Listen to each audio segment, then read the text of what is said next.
Hoje ele está como parte da Sociedade Bíblica do Brasil. Toda a Bíblia que você abre, ela está escrito aí na primeira página, SBB, Sociedade Bíblica do Brasil. Então, essa Bíblia que passou aí pela sua mão, de alguma maneira passou pela mão dele. Então vamos receber esse homem de Deus que vai nos trazer a palavra. Venha para cá, pastor Assir. Aplauda bem alto.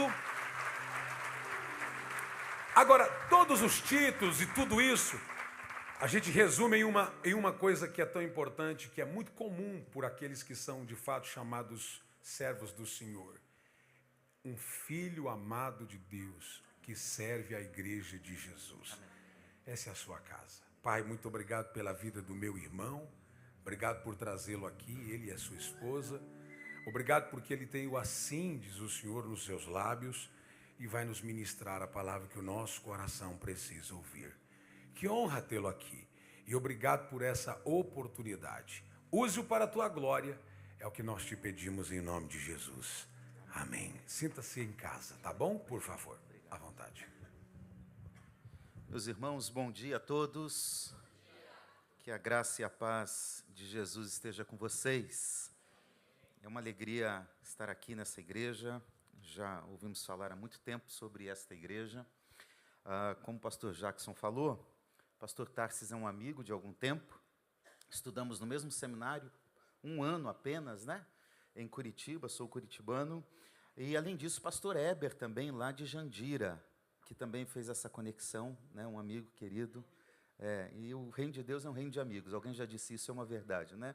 Que a gente chega numa cidade que não conhece ninguém, mas a gente já se sente em casa, porque esse é o reino de Deus. Como é bom fazer parte da igreja de Jesus. Então, nós queremos agradecer, pastor Jackson, pela generosidade, pelo cuidado. Nós nos sentimos acolhidos, eu e minha esposa, o seu cuidado, as suas mensagens. Muito obrigado por tudo isso. Quero louvar a Deus pela sua vida, pelo seu ministério, em nome de Jesus.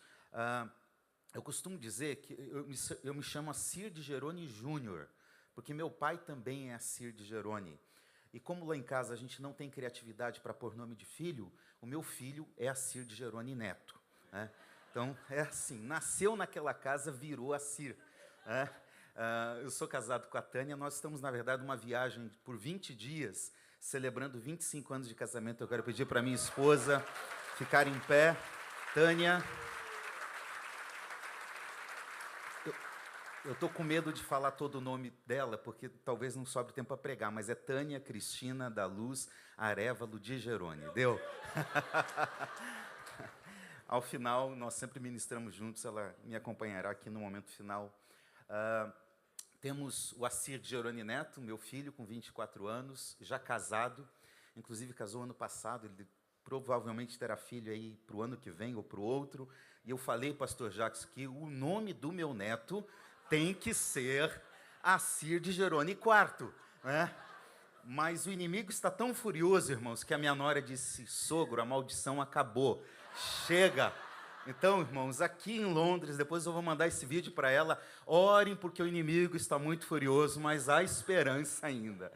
E temos também a Isabela, com 23 anos, estou servindo a Deus. Nós passamos vários anos no Rio de Janeiro, 11 anos, na Igreja Missionária Evangélica Maranata, presidida pelo pastor Paulo César Brito. E agora estamos em São Paulo há poucos meses. Estou há 20 anos na Sociedade Bíblica, sou de Curitiba. Eu fiquei preocupado, porque eu sou Curitiba, coxa branca, torcedor desse...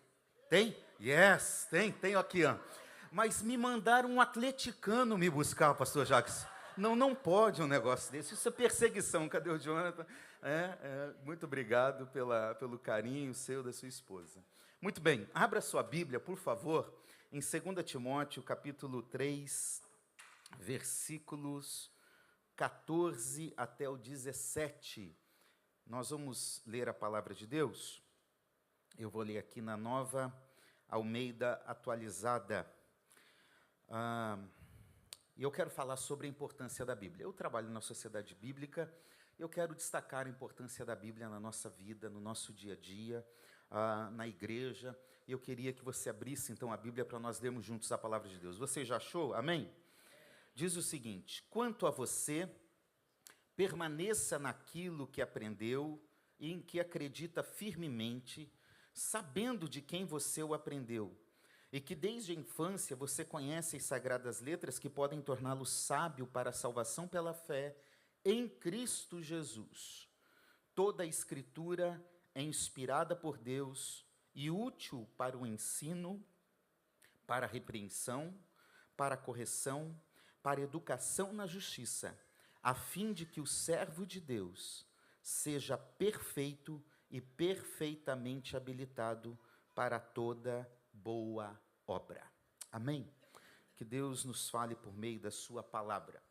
Irmãos, dia 31 de outubro, há pouco tempo, nós celebramos o dia da Reforma Protestante.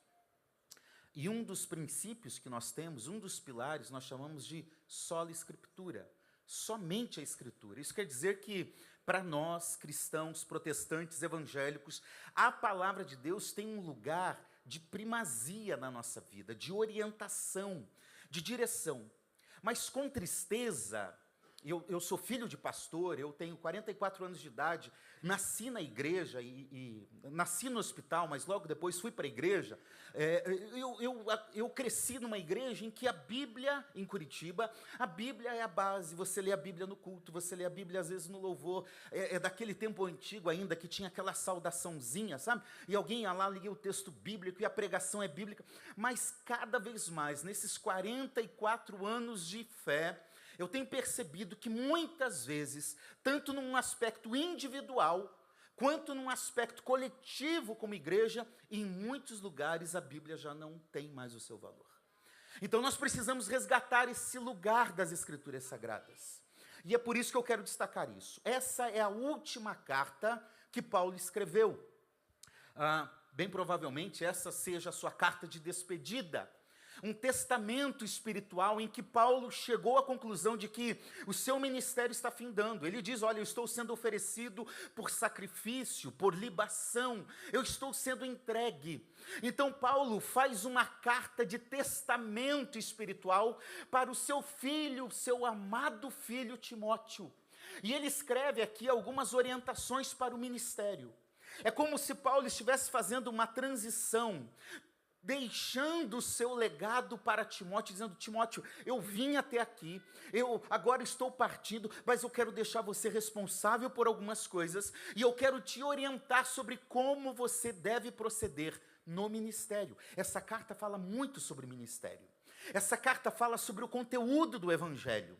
E essa carta fala sobre o lugar da palavra de Deus. Nesse capítulo, então, Paulo chega e fala deste lugar. E eu quero destacar 3 lições sobre esse tema. Em primeiro lugar, nós aprendemos aqui então, meus irmãos, que a palavra de Deus tem uma distinção especial, porque ela é inspirada pelo próprio Deus. Olha comigo o texto bíblico, por favor, do versículo 16 que nós lemos, 2 Timóteo 3,16. Toda a Escritura é inspirada por Deus. Existem vários textos na Bíblia que mostram a inspiração da Escritura, a autoridade da Escritura. Mas quando eu olho para esse texto, particularmente eu acho que esse é o principal texto, a declaração mais importante que a Escritura faz sobre si mesma. Paulo, usado por Deus, está dizendo que o próprio Deus está totalmente envolvido com este livro aqui, que não é simplesmente um livro antigo, um livro qualquer, mas é palavra viva e poderosa de Deus. E a Escritura é inspirada por esse Deus. Aqui o autor bíblico está dizendo que a Escritura, ela não é fruto de uma mente humana. Pedro disse isso na sua carta. Nenhuma profecia veio por vontade humana, mas homens falaram movidos pelo Espírito Santo. Então o que nós temos aqui, olha, a ciência muitas vezes pode não acreditar, alguns podem criticar, às vezes líderes cristãos podem rejeitar, mas o que nós temos em nossa mão é a palavra que o próprio Deus inspirou. Por isso eu tenho que lidar com esse livro de uma forma muito diferente. O que nós temos aqui é algo que vem do próprio Deus. Veja, inspiração não tem a ver, no texto bíblico, com você acordar animado de manhã e dizer, hoje eu estou inspirado para fazer alguma coisa. Não, não é isso. Porque muitas vezes nós, humanamente falando, andamos por inspirações com aquilo que vemos, sentimos, dias estamos inspirados, outros não. Inspiração, nesse termo grego aqui, ele aparece uma única vez em toda a Bíblia.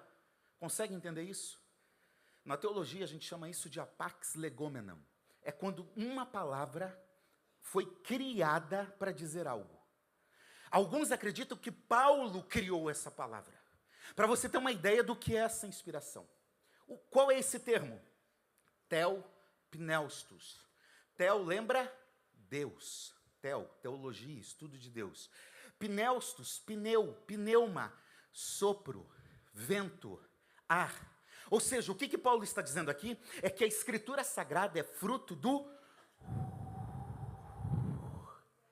sopro de Deus, fôlego de Deus. Ou seja, não é algo externo, é algo que vem do próprio ser de Deus para nós.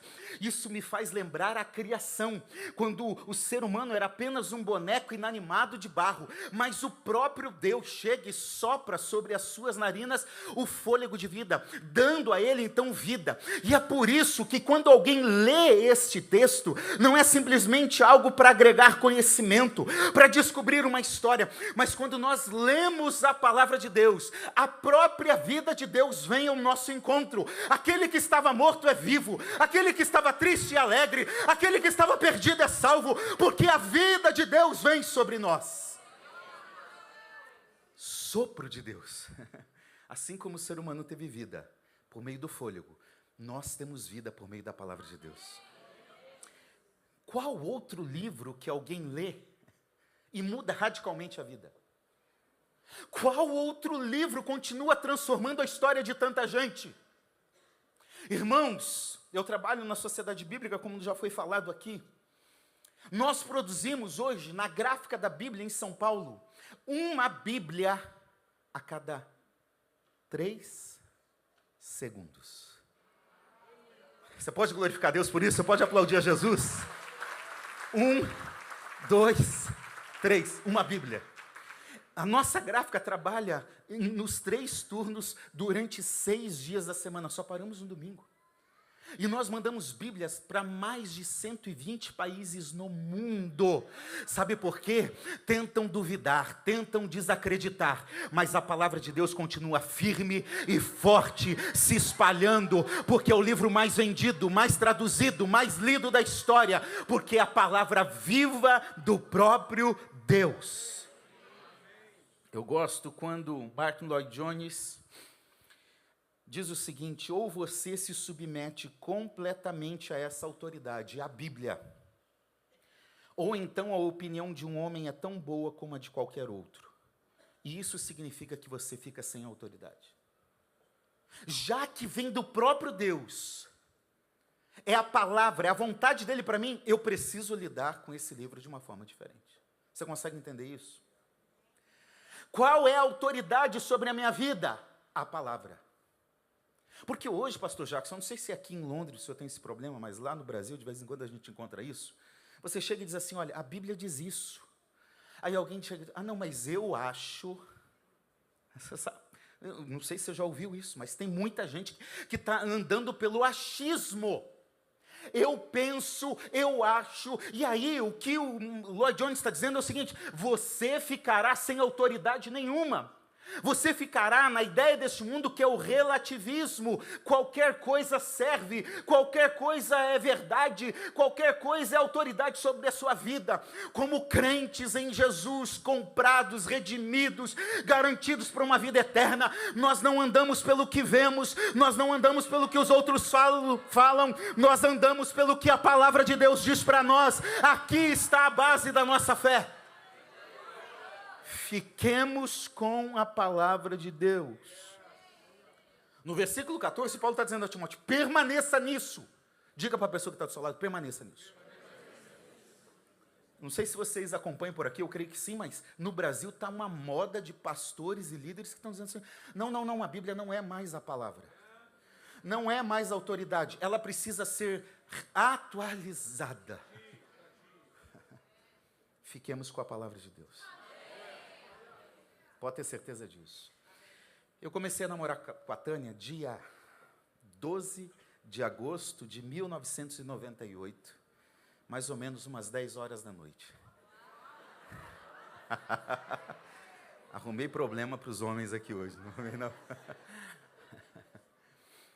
E dia 13 de agosto de manhã eu liguei na Floricultura, lá em Curitiba. Tinha dinheiro para nada.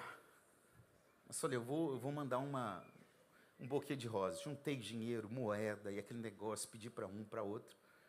Liguei na Floricultura e falei, manda um buquê de rosas para minha esposa. E eu quero começar com o pé direito. Não, minha namorada. Quero começar com o pé direito.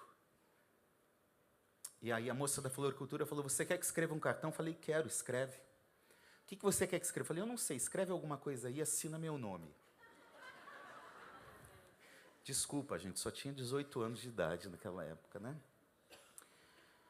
Muito bem, dia 13 de agosto, um dia de namoro, cheguei à noite na casa dela, achando que tinha arrasado. Falei, não, agora eu ganhei aquela morena. Eu orava há muito tempo, irmãos. Sou músico, eu estava na igreja, eu orava há muito tempo para casar. E eu pedi a Jesus uma morena de cabelo enrolado que soubesse cantar. Ela chegou de São Paulo de vestido vermelho e parou na porta da igreja. Eu estava tocando, até perdi as notas. Assim. Então, era motivo de oração. Cheguei à noite, todo feliz, empolgado. E aí, gostou das rosas? E ela falou, eu gostei, mas eu queria te fazer uma pergunta. Eu falei, fale. O que você quis dizer com aquilo que você escreveu no cartão? Com uma sabedoria que eu não sei de onde, eu respondi para ela, o que você entendeu com aquilo que eu escrevi no cartão? Entendeu a saída? Gente, ela começou a dizer uns negócios, que eu falei, meu Deus, o que essa mulher escreveu? Eu achando que eu ia arrasar, eu tive que pedir perdão no primeiro dia de namoro e confessar um erro. Falei, deixa eu te falar, eu não escrevi o cartão. Foi a moça da Floricultura que escreveu.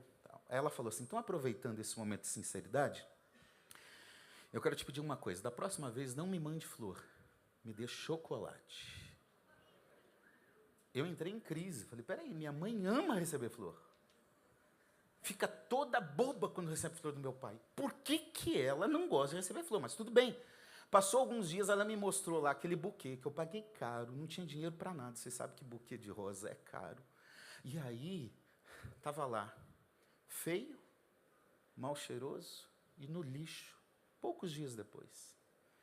E eu lembro dessa história que a gente está celebrando agora 25 anos, quando eu olho para a palavra de Deus, porque Isaías, no capítulo 40, ele está dizendo mais ou menos o seguinte, do capítulo 1 ao 39 é como uma advertência ao povo de Deus para que obedeçam, senão vão para o exílio. Do capítulo 40 até o capítulo 55 é uma condição, uma segunda parte do livro que diz assim, já era, vocês não obedeceram, então vocês vão para o exílio, mas calma, Deus tem um propósito de restaurar. Do 56 ao 66 é a restauração. Então, no capítulo 40, Isaías começa dizendo assim, olha, clama, meu povo, a quem hei de clamar? Que o ser humano é como uma flor do campo. O ser humano, o Israel, as nações, o mundo, é como uma flor, nasce, cresce, tem o seu momento de beleza, de perfume, de atração, mas um dia murcha e morre. E aí Isaías diz no capítulo 40, do verso 6 ao 8, seca-se a erva, cai a sua flor, mas há algo que não seca, não murcha, não morre, mas a palavra de Deus permanece para sempre. Isso quer dizer que pode levantar império, cair império, pode levantar ideologia, cair ideologia, pode levantar gente contra, gente a favor, a palavra de Deus não vai passar, porque ela é a palavra viva e poderosa do nosso Senhor Jesus Cristo. Firmemo-nos nesta palavra, porque ela vence o tempo. Em segundo lugar, verso 15, desde a infância, você conhece as sagradas letras que podem torná-lo sábio para a salvação pela fé em Cristo Jesus. Irmãos, a Bíblia não é um livro de história.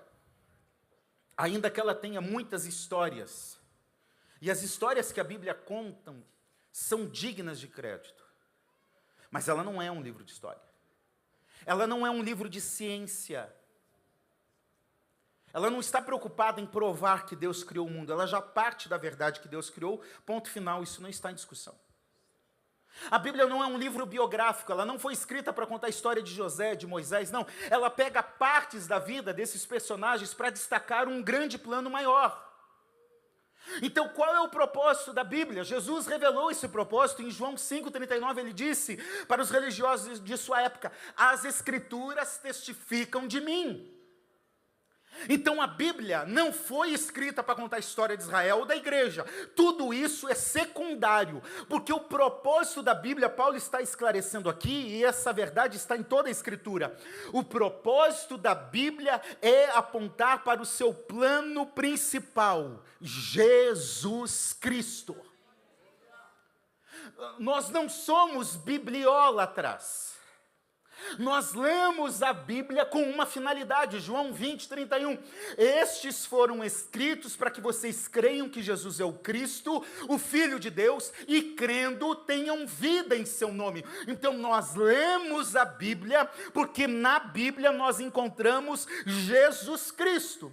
Há um fio invisível que começa em Gênesis 1 e vai se estabelecendo até Apocalipse 22, que descreve esse enredo, essa história, esse plano, que tem um centro, que tem um propósito. Então o Antigo Testamento está lá para dizer o seguinte: o Messias virá. Isso começa em Gênesis 3,15. Vai nascer o descendente que vai pisar na cabeça da serpente. José é um tipo de Cristo, Moisés é um tipo de Cristo, Samuel aponta para um profeta que há de vir, os salmos apontam para o Messias que haveria de vir, os profetas apontam para o Redentor, o verdadeiro rei, o verdadeiro Messias que haveria de vir. Então olha comigo, o Antigo Testamento está lá para dizendo assim, ó, ele virá, aguenta mais um pouquinho, porque ele virá, e de repente quando a gente abre as páginas dos evangelhos, nós constatamos Mateus dizendo, ele veio para que se cumprisse as Escrituras, ou seja, toda a Bíblia tem a ver com Jesus. Então Paulo está dizendo aqui, você conhece as Sagradas Letras, que vão trazer um tipo de sabedoria diferente para você, é um tipo de sabedoria para a salvação, para você encontrar Jesus Cristo. Spurgeon diz, eu nunca encontrei um texto que não possuísse uma estrada para Cristo. Ou seja, quando eu abro as Escrituras, todo texto que eu leio me leva até Jesus. Aliás, o ano retrasado eu fiz esse tipo de leitura. Na minha leitura bíblica anual, sempre eu tento dar uma ênfase, algum destaque. E no ano passado eu tentei destacar isso. Onde está Jesus em toda a Bíblia? E a minha leitura foi assim, todo texto que eu via, no Antigo, no Novo, que apontava para Cristo, eu selecionava. Lutero diz, Cristo repousa no berço das Escrituras. Ou seja, toda a Bíblia tem a ver com Jesus. Quando eu leio a Bíblia, eu amo mais a Jesus. Eu conheço mais a Jesus. Eu vivo mais para Jesus. Eu entendo melhor quem é Jesus. Tem gente que diz, olha, eu não sou muito de estudar a Bíblia, de me aprofundar da Bíblia. Olha, se você não estudar a Bíblia, se você não conhecer a Bíblia, desculpe me dizer com toda sinceridade, você não vai conseguir conhecer a Jesus na sua plenitude. Jerônimo, tradutor do quarto século, ele diz assim, desconhecer as Escrituras é desconhecer o próprio Cristo. Então eu só conheço a Jesus quando eu me aprofundo numa leitura comprometida da Bíblia. Eu quero ouvir Deus falar, irmãos, eu acredito que Deus fala, você acredita que Deus fala? Eu acredito em palavra profética, tenho palavras proféticas ministradas sobre a minha vida, e glória a Deus por isso, mas se você quer continuar ouvindo Deus falar, você precisa abrir a Bíblia para ouvir o que Ele quer falar para você. A questão é, não me responda, reflexão própria, quanto tempo do seu dia você está tirando para conhecer a Jesus por meio das Escrituras? Porque eu sei aqui, quem aqui tem problema de tempo, levante a mão e diga amém. Eu falo, acho que todos nós aqui. A gente sempre está sem tempo. E a gente precisa se voltar, se eu quero conhecer a Jesus, eu preciso voltar para as Escrituras. Um certo autor, eu não lembro bem o nome dele, ele diz assim, você não terá uma mentalidade cristã se você não ler as Escrituras com regularidade, porque você não pode ser influenciado por aquilo que você não conhece. Consegue entender o que eu estou dizendo? Você vai ser influenciado pela mídia, pelas redes sociais, pelos teus amigos, pelo teu círculo social, pela academia, se você não tiver uma mentalidade cristã lendo as Escrituras com regularidade. Quer ver um exemplo? Quem aqui assistiu La Casa de Papel, levante a mão. Levante a mão quem assistiu. Fique com a mão levantada, por favor. Quem torceu para os bandidos, continue com a mão levantada.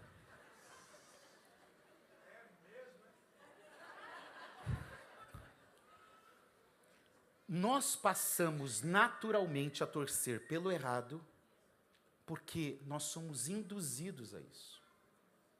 Outro, quem assistiu Suits, levante a mão. Sem spoiler. Quem torceu para ele não ser pego? É exatamente isso. É natural a gente assistir um filme e de repente você torcer pro cara abandonar a família e ir lá com a amante, porque a amante é mais legal, ela entende, ela é mais querida, e nós vamos mudando os nossos valores. E nós vamos perdendo a nossa mentalidade que está voltada em Jesus Cristo. Quer conhecer a Jesus? Conheça a palavra de Deus, porque a Bíblia é o livro que fala sobre Jesus. Eu gosto de dizer que a Bíblia é o livro do Cordeiro. Gênesis capítulo 22. Abraão está subindo com seu filho Isaque no Monte Moriá para o sacrifício. Deus pediu Isaque. Não porque queria a morte, não porque queria um sacrifício humano, mas porque queria o próprio Abraão, o coração de Abraão. E no caminho, imagine essa fala de Isaque: papai, eu estou vendo tudo pronto para o sacrifício, mas eu não estou vendo o cordeiro. Onde está o cordeiro, papai? A resposta de Abraão é: Deus proverá para si o cordeiro. Irmãos, essa não é uma simples declaração de Abraão, é uma declaração com um profundo fundamento teológico bíblico, porque essa resposta de Abraão ecoa pela eternidade. Um cordeiro foi providenciado de forma substituta naquele momento. Um cordeiro foi sacrificado no templo até o dia em que Cristo chegou. Então aquela pergunta: onde está o cordeiro? E Deus providenciará o cordeiro como resposta, ecoou até um dia em que João Batista está conversando com seus discípulos, está batizando, e ele de repente olha, está vindo alguém meio distante, ele diz: olhem lá, eis o cordeiro de Deus que tira o pecado do mundo. Aquela pergunta agora é realmente respondida. O cordeiro chegou, não vai precisar mais de sacrifício no templo, não vai precisar de mais nada. O cordeiro de Deus está chegando e será sacrificado perfeitamente. João está tendo as suas visões no final. Capítulo 4, ele está desesperado, porque ninguém pode abrir o livro e desatar os selos. Mas de repente ele diz: mas lá estava um, como um cordeiro, ao lado do trono. Ele foi digno de abrir o livro e desatar os seus selos. O cordeiro foi prometido, o cordeiro foi sacrificado, mas o cordeiro hoje reina, está sentado à destra do Pai, governando a história. A Bíblia é o livro que fala do cordeiro que venceu. A Bíblia é o livro que fala de Jesus. Em terceiro e último lugar, a palavra de Deus tem uma utilidade sem fim. Ela completa as áreas da nossa vida. Versículo 16 diz: ela é inspirada por Deus e útil. O termo útil aqui é que traz proveito. Traz algum tipo de proveito para a vida. E ela fala aqui de 5 aspectos. Primeiro, para o ensino. Ensino aqui, no termo grego, é didascalia, que é o termo usado pelos autores do Novo Testamento para se referir à doutrina. O que eu aprendo aqui? Que aquilo que é verdade sobre como eu devo crer vem das Escrituras. Não vem da cabeça de um líder religioso, não vem apenas de uma confissão que foi dada no passado, mas o que determina a doutrina que eu devo seguir é as Escrituras sagradas. Quer crer corretamente? Você precisa das Escrituras. Porque não basta falar, não, mas eu creio em Jesus. Espera aí, que tipo de Jesus? É o Jesus das Escrituras ou é o Jesus da mentalidade humana? É o Jesus que as pessoas e o mundo de hoje estão tentando trazer para a gente? Ou é o Jesus que a Bíblia apresenta? A doutrina, aquilo que eu devo crer como princípio de fé para a salvação, está nas Escrituras. Então, cuidado com movimentos que fogem das Escrituras, com ensinos que fogem das Escrituras. Segundo, para a repreensão. Eu não sei você, mas eu normalmente, eu quero ler a Bíblia a favor de mim, não contra mim. Porque a gente fica feliz quando abre lá, o Senhor é o meu pastor, e nada me faltará. Aleluia. Obrigado, Jesus, o Senhor é o meu pastor. Ai, que coisa maravilhosa. Mas ninguém fica feliz quando abre lá e está escrito assim, raça de víboras. Hã? Alguém fica feliz? Mas eu aprendo aqui que a Bíblia deve ser lida para me repreender. A gente publica uma Bíblia que é com as bênçãos, tem Bíblia das promessas, mas ninguém escreveu uma Bíblia ainda com os deveres, com as exigências, com as repreensões, porque certamente não vai vender, ninguém quer ler um tipo de negócio desse. Eu estava lendo há alguns anos Números, e pastor Jackson, eu terminei meio indignado a minha leitura de Números. Meu Deus do céu, o povo de Israel foi liberto de Faraó. Deus abriu o mar vermelho, mandou o maná. Deus fez milagres enormes, e Números registra o povo indo para a idolatria constantemente. Eu terminei de ler Números revoltado, dizendo assim, que povo miserável esse povo de Israel. Como que pode um negócio desse? E muitas vezes, quando eu leio a Bíblia, eu oro aquilo que eu li. Eu fui orar. Senhor, olha só, essa história mostra muito como o povo de Deus errou no passado e tal. E assim, na minha arrogância superior, se sentindo muito espiritual, muito crente, muito santo, menosprezando Israel, e de repente Deus foi ministrando, porque a oração, ela não muda Deus, a oração muda a gente. Deus foi mudando meu coração, e quando eu estava quase terminando a oração, Deus falou, você é como Israel. Ai, irmãos, como aquilo mexeu comigo. Porque Israel não tinha as Escrituras, Israel ainda não tinha o Espírito Santo atuando, Israel não tinha a revelação que nós temos hoje, Israel não conhecia o Messias como nós conhecemos hoje. Nós temos muito mais revelação, e ainda assim, muitas vezes nós somos como Israel na nossa peregrinação, nós nos desviamos do propósito, nós nos afastamos daquilo que Deus quer para as nossas vidas. Por isso a Escritura está dizendo, é para repreender também, tá? É para dizer, você está errando aqui.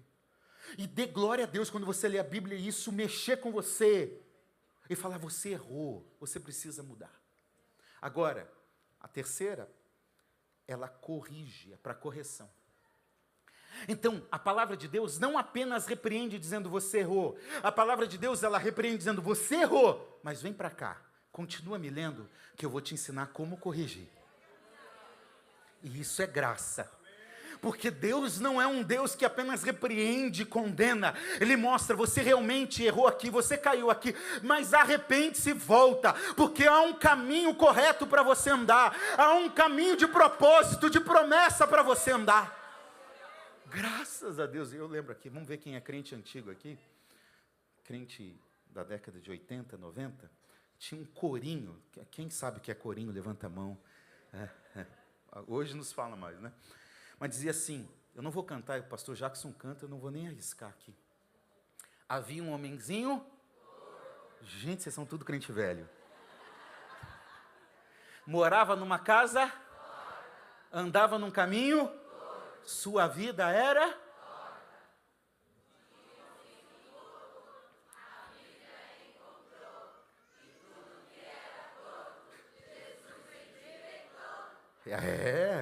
frequentador de escola bíblica dominical. O homenzinho torto foi repreendido, andava na sua vida torta, mas um dia ele encontrou a palavra de Deus. Aquilo que ele foi repreendido, Deus corrigiu. Ele encontrou Jesus e a vida mudou. E graças a Deus que a palavra de Deus nos corrige e nos transforma para isso. Em penúltimo lugar, para educação na justiça. Primeira vez que eu li esse texto sem analisar um pouco mais profundamente, falei, qual a diferença para a educação da palavra ensino que está no início? Para nós é quase um sinônimo, ensino e educação. Ensino, eu falei de didascalia, tem a ver com doutrina. Educação aqui é um termo grego chamado paideia, que era um tipo de instrução que no mundo greco-romano se dava para a criança pequenina até a fase adulta, instruindo em todas as áreas da vida. Inclusive, a tradução Revista Corrigida usa a expressão instrução. Porque, de fato, é uma instrução para a vida. Como crescer aprendendo várias áreas da vida. O que Paulo está dizendo aqui é que a palavra de Deus, ela nos ensina, nos educa, nos instrui para vivermos de forma adequada no mundo. Em todas as áreas da vida. Por isso, a minha leitura bíblica tem que me fazer um marido melhor. Os homens digam amém. Tem que fazer uma esposa melhor. Tem que fazer um motorista melhor. Amém? Tem que fazer um profissional melhor. Ela instrui em todas as áreas. Se a nossa leitura bíblica apenas acumula conhecimento, alguma coisa está errada na nossa leitura. Moody diz o seguinte, a Bíblia não nos foi dada para aumentar nosso conhecimento, mas para mudar nossas vidas. Se a tua leitura bíblica é a mesma de 10 anos, 5 anos, alguma coisa está errada, porque ela precisa mudar dia após dia. E tem que te fazer uma pessoa melhor. E por último, Paulo termina dizendo, para que o servo de Deus seja perfeito e perfeitamente habilitado para toda boa obra. Meus irmãos, as pessoas precisam olhar para nós, como disse Jesus, ver em nós luz e sal e glorificar o nome dele. As obras que você pratica fazem a diferença. As obras, porque você é cristão, fazem diferença. Ninguém é salvo por boas obras, mas o salvo em Jesus pratica boas obras. Não é a questão de receber alguma recompensa. Não é uma questão se alguém merece ou não merece. Nós somos chamados para as boas obras. Efésios capítulo 2. Nós somos salvos pela graça. É pela fé e pela graça. Mas Deus criou boas obras para que nós andássemos nelas. Nós precisamos viver de forma que a nossa vida impacte a vida das pessoas que estão ao nosso redor. E a nossa leitura bíblica tem que fazer isso. Amém? Fique em pé, por favor, em nome de Jesus. Queria chamar minha esposa aqui.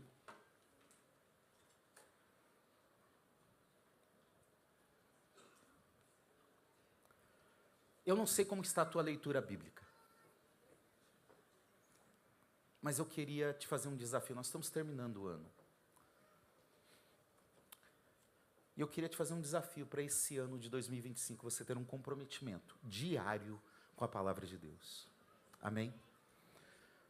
Eu não sei se você sabe, mas se você tirar 15 minutos do seu dia, você vai ler a Bíblia toda em um ano. É muito 15 minutos? Não. É possível, não é? Eu sei que vai ter dia que você não vai ter tempo. Eu sei que vai ter dia que vai ser complicado. Mas eu creio que nós podemos crescer nessa caminhada de conhecer mais o Senhor. Oséias profetizou, o meu povo é destruído porque lhe falta? Porque o sacerdote rejeitou o conhecimento. Mas hoje, nós temos acesso àquilo que é a vontade de Deus para as nossas vidas. Eu tenho certeza que a tua leitura bíblica vai edificar a sua fé. Vai te fazer conhecer mais a Jesus. Vai te fazer querer servir melhor o reino e a igreja de Jesus. Vai fundamentar a sua fé para você não ser levado por vento de doutrina. Vai ser uma palavra de esperança no momento da luta e da dificuldade. Porque é isso que a palavra de Deus faz. Ela é viva e eficaz. Então, nós vamos orar, nós vamos cantar uma canção e depois nós vamos orar. E você que quer, fala assim, pastor, eu já leio a Bíblia, mas eu quero de fato ter um compromisso maior de leitura e de estudo. Você vai colocar a mão sobre o seu coração depois dessa canção. E nós vamos orar para que Jesus nos dê graça, para que nós sejamos atraídos a ouvir a voz dele. As ovelhas de Jesus ouvem a voz do bom pastor. Vamos cantar. Enquanto nós cantamos, você pode ir refletindo e depois nós oraremos. Essa canção é uma oração, vamos fazê-la? Senhor, eis-me aqui, vem transformar o meu ser no fluir da graça que encontrei em ti. Diga a Ele, Senhor, Senhor, descobri que as fraquezas que há em mim podem ser vencidas no poder do teu amor.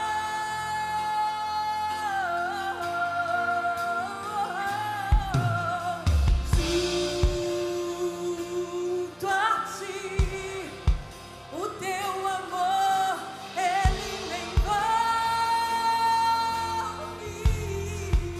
Então, Senhor, atrai-me, Senhor, pra o teu lado, sempre, sempre, sempre estar. E eu espero em ti, e subo como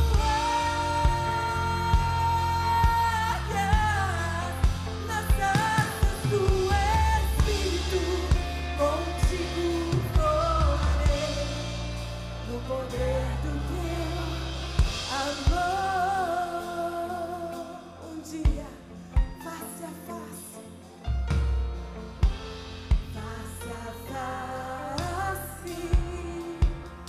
quero ver-te, meu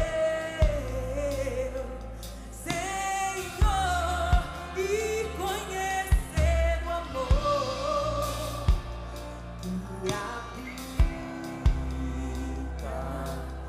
em mim. Diga a Ele, renova, Senhor. Renovar a minha mente em teu querer, meus dias viverei. No que, meus irmãos? No poder desse amor, no poder do teu amor.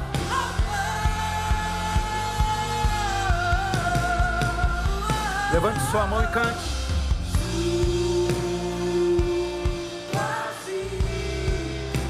O teu amor, ele nos envolve, Senhor, atrai-me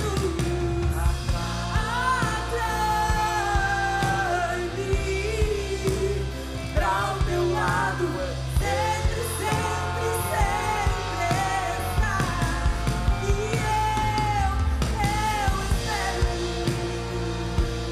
em ti, e subo como águias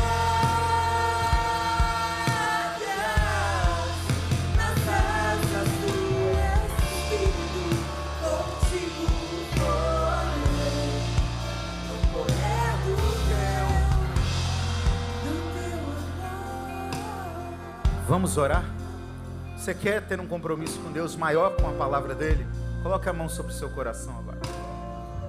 Pai, nós reconhecemos nossas limitações e fraquezas. Não permita que a nossa vida cristã seja uma vida apenas de movimento, mas não de essência e fundamento. que estejamos fundamentados na verdade da Tua palavra, naquilo que cremos, naquilo que nos leva a Jesus, e naquilo que nos faz viver de forma diferente no dia a dia das nossas vidas. Senhor, nos atraia para a Tua palavra.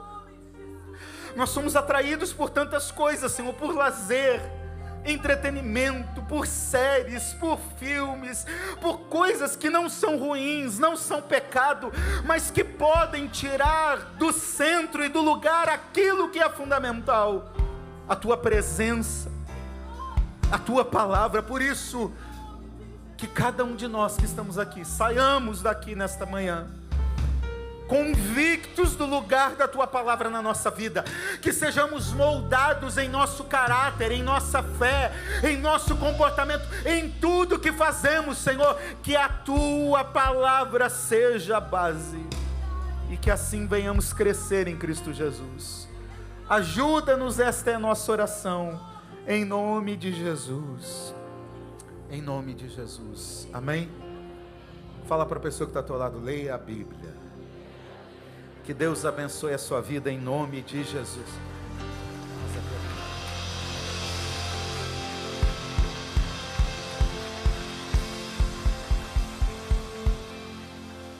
Feche seus olhos, por favor, por apenas alguns segundos.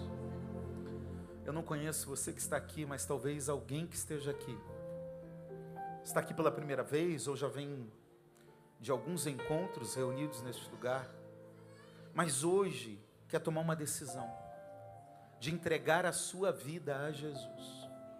Sabe, eu não estou te convidando para uma religião, eu não estou te convidando para você fazer parte de um movimento, um clube social, ainda que tudo isso de alguma forma possa estar presente, mas eu estou te convidando a entregar a sua vida a Jesus, aquele que se revelou por meio da sua palavra, que vem com uma palavra especial para nos salvar. Jesus é o centro da Bíblia, porque a história da Bíblia é a história de um Deus que se tornou homem para vir a este mundo, viver a nossa realidade, para nos tirar desta realidade de pecado e nos levar um dia para morar eternamente com Ele. E é esse convite que eu quero fazer a você nessa manhã. Há alguém aqui nesta manhã que gostaria de entregar a sua vida a Jesus? Se você está aqui, onde você está no seu lugar, eu queria que você levantasse a sua mão, sinalizasse onde você está, e nós vamos orar para que Deus, por meio do Espírito Santo, entre na sua vida. Há alguém que quer entregar a sua vida a Jesus, receber Jesus, aceitar a Cristo como Senhor, Salvador, como Rei da sua vida? Se há alguém, levante a sua mão agora, eu quero te convidar a fazer essa decisão comigo. Alguém, que Deus te abençoe em nome de Jesus, meu filho.